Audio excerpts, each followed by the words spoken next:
बहुत दिनों पुरानी बात है। एक घने जंगल में एक शेर एक गुफा में रहता था।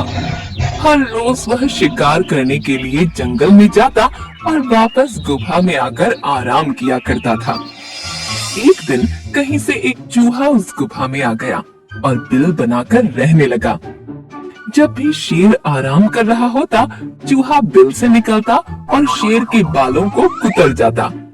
जागने के बाद शेर की जब अपने कुतरे हुए बालों पर नजर जाती तो वह गुस्से से आग बबूला हो जाता। परेशानी होने के बावजूद भी वह चूहे जैसे छोटे से जीव का कुछ नहीं कर पा रहा था। जब भी वह उसे पकड़ने का प्रयास करता, वह चपलता से अपने बिल में घुस जाता और शेर क्रोधवश दांत पीसता रह जाता। एक दिन शेर ने सोचा, इस छोटे से जीव पर अपनी ऊर्जा व्यर्थ करने का कोई फायदा नहीं है। इसे पकड़ने के लिए इसका ही कोई परम शत्रु लाना चाहिए और चूहे की सबसे बड़ी दुश्मन तो बिल्ली ही है। मैं अभी तुरंत जाकर उसे यहाँ लाता हूँ। और वह गांव जाकर बहला फुसलाकर एक बिल्ली ले आया। हर रोज शेर बिल्ली के लिए ताजी मछलियाँ लाया करता और प्यार से उसे खिलाता। बदले में बिल्ली शेर के आराम के समय चौकसी करती। बिल्ली के रहते हुए चूहा डर के मारे बिल में घुसा रहता। शेर अब निश्चिंत होकर सोने लगा।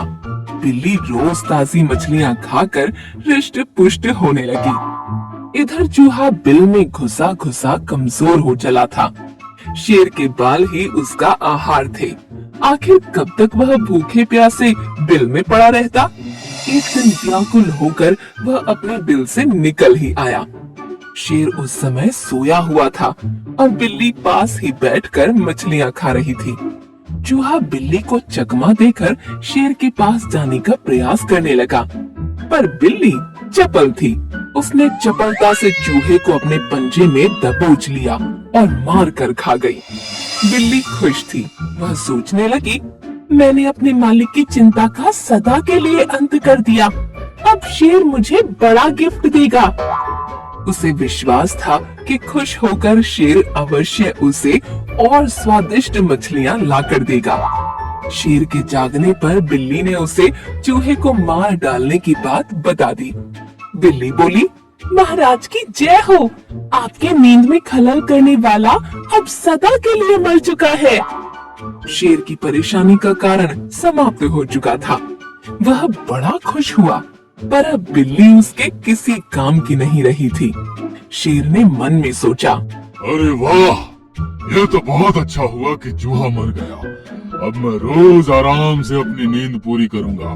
पर अब चूहा ही नहीं तो इस बिल्ली का क्या काम। उसने उसे भोजन देना बंद कर दिया। बिना भोजन के बिल्ली कमजोर होने लगी। उसे समझ में आ गया कि चूहे को मारकर उसने अपनी उपयोगिता समाप्त कर दी है, इसलिए शेर उसे नजरअंदाज करने लगा। आखिरकार बिल्ली गुफा छोड़कर चली गई। तो दोस्तों, इस कहानी से हमें यह पता चलता है कि हमेशा अपनी उपयोगिता बनाए रखें।